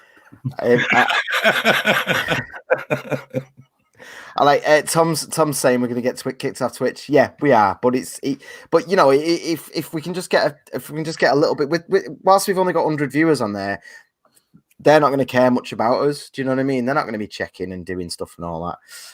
So I wouldn't worry too much about that just yet. And if we do get kicked off, you never know. We might finally get a BuzzFeed hit piece. Getting kicked off Twitch isn't necessarily a bad thing in the long run, because then people go, "Oh, they've been banned. I'm gonna have to watch this." Is that like the British pronunciation? BuzzFeed. BuzzFeed. Fucking racist. It's BuzzFeed. Just remember, Duke. However we pronounce things is correct, because the language is named after us. You're sitting there talking like a kids' party vampire, having a conversation with me about pronouncing things. That's a bit rude, isn't it? That's best I could. The Count. Oh, so your name's going to get changed now, isn't it? He's the Count. How long have we been on? 1 hour and 40 minutes. Jesus, that's gone fast. the costs are not insubstantial. Yeah, I don't know that they're insurmountable. I don't know. There's a few people to maybe talk with and seeing what we can do. I don't know. It's when you get a little idea niggling at you all the time, you can't shake it off. Lively got too fucking big and unwieldy and too many pressures with advertising and things. BVTV fell on its ass because I ran out of steam. Because the shows that we had on, I was ending up not so much Richie's, but an all Game Face show. Graham worked very hard on that. I did, but there was also a lot of stress in terms of the show we had was planned around having a team, and that team was non-existent most of the fucking time. So there was a lot of stress put on you. Chip tunes. I just ran out of. Yeah, like one thing was like reviewing stuff. Like we'd show a video of a chip battle that I'd done a year earlier. I'd been waiting a year for the final video, and it would be sent to us as we were going on air. So we'd play it. I can't hear it because we don't have speakers in the thing. I can't fucking hear what's being played. And then it was like, right, and now for 10 minutes I'm supposed to review it. And I'm like, I can't fucking remember what happened. It was just so much stress, man. So much stress. Because it wasn't this what we're doing now is designed around, like, me or Hayden could do this on our own. It's not designed, but Game Face was designed around a team and different members feeding things in, and they never fed things in. I'd be there on a Thursday, like, okay, I guess we're going again. And the hilarious thing was sometimes someone would turn up. I've not seen them for 6 weeks. They'd turn up and then get arsey with me because they didn't feel involved. And it's like, well, I'm sorry that I planned the show. That was my fault, apparently, as well. Yeah, but I was in a position where I have to talk for an hour knowing that I'm not going to get anything sent to me. So, of course, I've planned a fucking show around you not being here. You can't just turn up and expect me to. I remember the last time it was like I did 20 minutes on my own. It was quite good, that actually. It was like, yeah, because I planned it as a monologue. Whatever. But that's actually, I actually kind of like the idea because you either do a niche show and you're gonna have a lot of people who like that niche because it's a global freaking market. If you genuinely like something, there's gonna be 1 in 10,000 that likes it, and if you put that on a global market, you have a success. Oh yeah, dude! Like there was a lot of things where if you put into Google certain like people we'd spoke to, stuff we'd covered, we'd be at the top hit, or we'd always be on the first page of Google. So in terms of that niche, well, I think a lot of it, what it was, Duke. I enjoyed the production side of Game Face. Yeah, I really enjoyed it. It was so much fun to do. That's how I got to know Graham. Those guys were at the radio station where I had a show for a while. So I got to know him. I said, why don't you come and do a TV show? And obviously working with Graham for ages, we changed the Live League show, wanted to move towards Trigger Warning. And then after a little while of doing it, I just said, well, as you're involved, we'll have it half yours, make it your baby as well. It's not like mine and employees, be a part of it. So the more he did that, he was getting no support with Game Face show by the people that were doing it. But with Trigger Warning, we seem to work really quite well together. Yeah, so like I'd get Game Face over and done with, and then we're like, right, let's have some fun, shall we? And then I think you also said it yourself. It was becoming stressful. And for me that means no fun, and then just leave it. Dude, I don't mind stress, and I don't mind prep. I don't mind reading up. I don't mind sorting guests out. I don't mind any of that. But there has to be a certain balance of stress and fun. Yeah, but you know what I mean. The negative stress, of course. Yeah, like me and Aidan will, possibly not as much as we should do, but we put a lot of time into this outside of it. But it's worth the aggro and the stress and the worry. Us four being sat here now as we are is the result of us stressing and working, but it's worth it because the fun vastly outweighs the stress. But with Game Face, there was just too much fucking stress, and it got to the point where even when I wasn't doing Game Face, I'm still coming in for the show. I said to Aidan, I'll still be there, man. I'm not going to fuck you off just because I'm not doing my thing anymore. And yeah, it's just loads more fun. And I don't play games enough to fucking review them and stuff anyway now. And more and the- importantly, Graham, go on. what does it give us the time to do? We go to the studio. Sometimes I'll usually be there from about 4 or 5 o'clock. Graham will rock up around 6, 7 o'clock usually. Then we do the important thing, like sit down and do absolutely nothing until about 15 minutes before. When we have I know, yeah. huge panic. I'll get a tweet out telling everyone we're going to be late. Technical problems. We just enjoy hanging out. Yeah. Trigger warning works. We just enjoy it, you know. I get more, you know, when did we used to go live? Was it 7? I get more sitting there gossiping like an old lady at 7 o'clock than I did doing chiptune stuff. And don't get me wrong, I still listen to a bit of chiptune, but I just that whole scene got really woke and really weird and judgmental, and I'm just like, no. And I used to, the thing is, at the gigs I'd see the people and I'd talk to the people who were really sound, and we almost had code words, you know, because there's certain forums people use, and we'd be like, oh, the forum, it's very safe, isn't it? It's very safe. They really keep an eye on people's language, don't they? And they'd be like, yes, it's safe. And it's just really, you know, if I had a conversation with your team, it ended up with them shouting at me about trans people and things. It was very uncool. They got super ridiculously woke. They just went off the fucking deep end with it. It was insane. It seems to be a problem with every kind of niche group, at least here in Sweden. I think that's kind of general, because if it's, I don't know why, but then everybody starts to hate on Trump, and I have to, and I'm in the middle, and it's like, can we not talk about Trump? And then it may be whatever kind of weird niche about something that's so non-political. Yeah.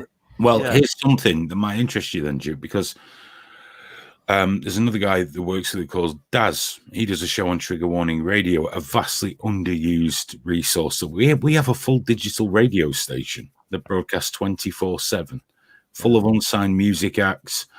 Daz does a show called Beyond the Pale, which is the strangest music show I've ever heard. Obviously, Natalie. I'll be right back. Natalie's show on there. Yeah, no problem. But what we're doing is we're basically expanding Trigger Warning quite a bit. So it will never be mainstream, but we're going to have music reviews in there, interviews with people from film or music. And we're just trying to open it up a little more, you know, just do more with it, have more fun with it. And we can involve more cool people into it. Because one of the things I love is, you know, I love working with Graham. I can say that because he's not here. I love working with Graham. You know, the guy brings his family to my house. You know, he's become a friend. I love working with him. Daz, you know, one of the great regrets at the minute is that he couldn't come up to see us because of the virus. But, you know, I speak to him most days like I do Graham. So getting these guys involved and opening it up just will hopefully provide more opportunities for more people to get involved and take part and enjoy it. And that's what I want it to be, because that's what I always loved. I mean, in the early days of Live League, I loved the fact we'd all hang out, mods, members, people would just hang out. That's what I love about what we've been doing with TW during the Armageddon, the apocalypse. We just hang out with people, and it's really fucking cool. Yeah, we can pretend to show or do what we're doing. Yeah, right. I'm not a real old schooler on Live League, but I do miss the. Do you remember like the radio stuff? It was only sound, and you had like 50 people on, and there was competition. In the chat room. Yeah, you had like a trivia quiz. Yeah, the impossible quiz. It was horrible, but it was fun. How intimate it was, more like a chat room with audio.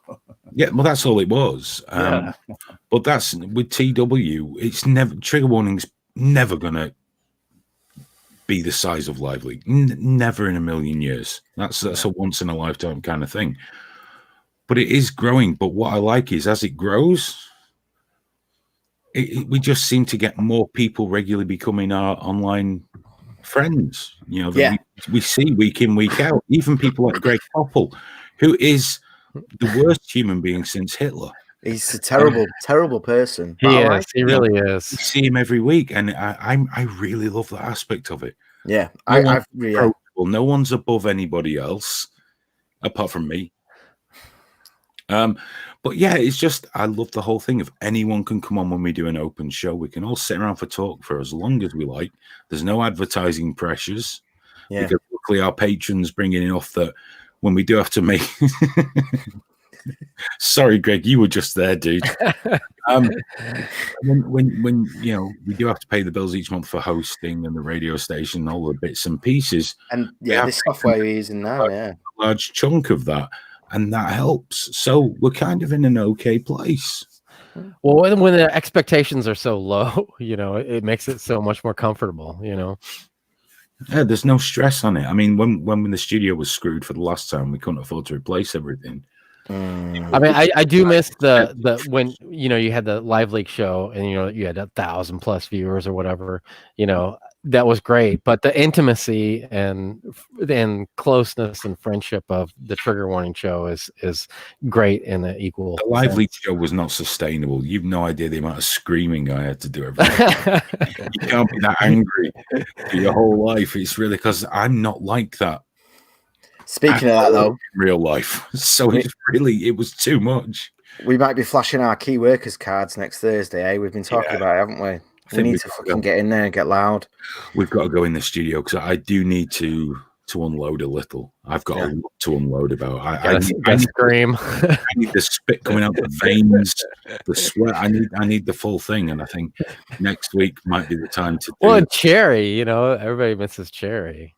Dude, you know? Cherry's not even looking to watch. I mean, one week, no, we can have a link to join us. Yeah, I sent him. Heard from him since. I sent an email in making fun of Cherry because he's always sitting there. He hardly ever talks, and he's always sitting there typing on obviously a laptop or something.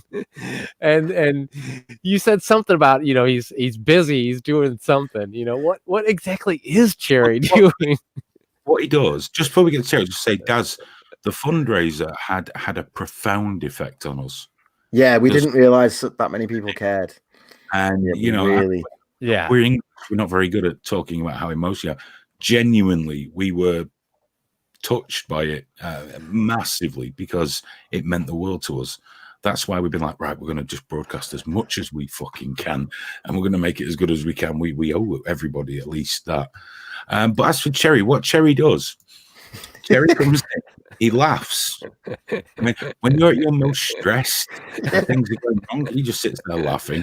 Yeah. And then he sits looking, he's facing me, he's next to Graham, and he's watching the show on his phone.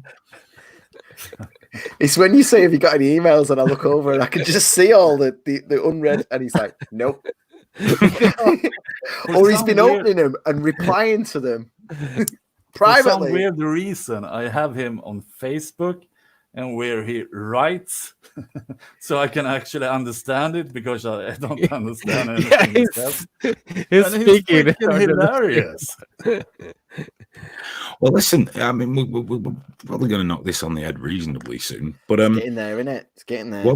Once we are free of the coronavirus, I mean, once we're free of the lockdown, we're probably going to do a meet space. But once all the coronavirus is gone and they let Swedish people out of international prison, I do hope maybe at some point, maybe you and Pia could come over and see us. Yeah, absolutely. That'd be really cool because I barely got any time to hang out with you or anything last time, which was shit. And, I regret that deeply. It'd be nice to put that right and, all go out, get something to eat, just hang out and chill out for a while. It would be good doing the opening of the show live as well. That would be fucking hilarious. Especially at Meat Space. If there's like 30, 40 people in the room and you just go, it's time. Everyone go. We should do some pre-recorded stuff. Oh, yeah. In color. Too. Instead of warning, could you say warning? Like the count, a little bit of that. Maybe do the countdown. 1. I'm trying to think of like this really British, like, in it. I don't speak like that. Graham does because Graham's really common. I don't speak like that. I get more like that the more annoyed I get. Last shout out the links in the chat there for our Twitch. Please subscribe. Me and Aidan are going to do some snide gaming streams on there as well, so you can listen to the expert communication as we team up and squad kill over and over again because we always do that.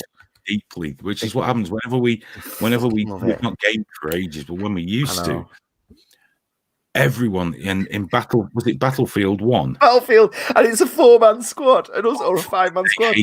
And us two are just like, look at my coat, dude. Look at my coat. Everyone else is down like that.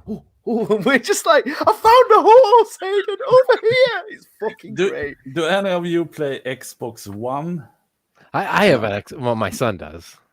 Okay. Yeah, I've got an Xbox One. Well, my son has, yeah. So I don't know if this is mine. dead air, but what's a good game to play? Because I just got one and I'm trying to Fortnite. something. We should all just play Fortnite together because there's loads of kids that are really good on that. I think we could teach them a lesson. Yeah, and I'm Duke Bratzy on Xbox, the Microsoft thing. Oh, Graham, you know, on Fortnite, Junior said, "Do you want to do a PvP with me?" Like, all right. Now my son's like, he's learned how to do all the building to block you and everything, and he wins. Hey, guess what, though, Graham? Still won. Did you? I hope you were like overly aggressive about it. Yes. Absolutely, I was right. And he called me a sore winner. Really? Because I went and danced in front of him. Just dad dance. Yeah. I let my girl beat me 10 times in a row on Street Fighter, and then I was just like, right, last game now, I'm just gonna destroy her. So I was just a dragon punch combos and everything, and she freaked the fuck out. She's not ready. At 4, she wasn't ready for losing at Street Fighter, and that pain that you feel. I destroyed her. I didn't know when he was 5. I went and played Virtua Fighter, and he fucking destroyed me. I love Virtua Fighter. I said it was a stupid game, and we never played. But guys, we're like doesn't 2 hours. Everyone have like cold symptoms? Yeah, dude, I've had a cough since December, man. Me and my daughter have been passing the same cough to each other, which apparently is like there, and they're like, no, that's fine. That is a thing, but I'm just like, I had that really shitty, weird cold, didn't I? When the lockdown first started, 'cause I was doing shows and I was like, just fucking like a bit zoned out and coughing and. Yeah, but I just put it down to being a cold.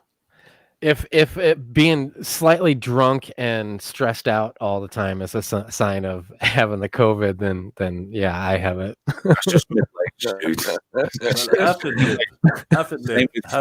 Have you seen my Affidlip? Have you watched my latest video?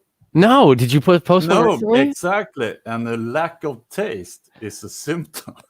Yeah. Guys, we are done. We've got to go, guys.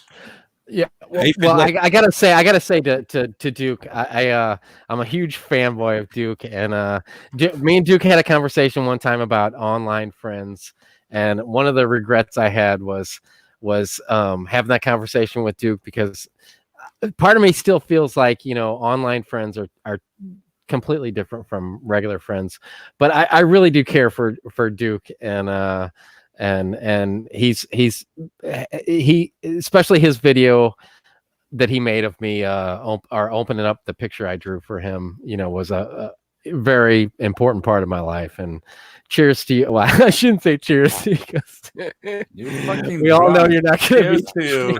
And we're always going to have work hard. That's right. That's right, yeah. Dude. Dude, this would have been a great time to put the lemon party picture up, wouldn't it? It's too much love. Just put the Hitler picture up. I've already taken it off the back end of the system. Philip, always a pleasure, sir. Thank you so guys. much. Thank you so much for doing these shows. At least on Saturday. All right. Mm. All right. Take care, mate. And Duke, absolutely brilliant to have you with us, mate. Hope you come back again. Yeah. Now that you're in the loop. Thanks for having me. I dude, when wouldn't we? You're on our intro, for fuck's sake. Guys, thanks so much, and we'll see you hopefully very, very soon. Okay, there we go. That Duke and Aphidlit, that was really cool, wasn't it? It was really cool. Guys, quick beg session before we go. If you'd like to help support the Trigger Warning Project, and why wouldn't you? We're fucking amazing and beautiful. Graham's getting fatter, but he's still beautiful. He's got very soft hands. That's really awkward. That's really horrible. Please head over to patreon.com/triggerwarningtv. You can go to Patreon from $1 a month up. Everything helps. There's PayPal links, there's all that. And remember to subscribe to us on Twitch, so you can see how amazing we are at gaming from time to time, and whatever it is people do on Twitch. I haven't got a clue. I think Graham's supposed to show his tits for tips. I don't know. That's what the gamer girls do, isn't it? Tits out. Thanks so much for joining us. That's banned on Twitch. There's us gone already. We've not even hit 50 subs yet. No, because that comment that came up covered your nipples. Yes, that's true. They're quite strict on nipples there, aren't they? Bless them. They don't like the nipples. I don't know how they are on the bell ends, but they don't like the nipples. Well, we'll find out either way soon enough. Just get a nice big juicy bell end on there. Guys, thanks for watching. We'll probably be back tomorrow night. And remember, Saturday night, of course, is the drunk cast. And we'll be needing you for that because Graham is a lightweight and he logs out half an hour before we're finished. After 3 hours of heavy drinking, yes. Excuse me for saying goodbye to everyone. Shameful. You don't even say goodbye. You just sort of leer at the camera. Yeah, what are you on about? I said goodbye like 15 times last time. You just kept pulling my camera back in. Guys, take care. Stay safe. Don't get the COVID. Wash your ass. Do whatever you're supposed to do. We'll see you tomorrow night. Night-night.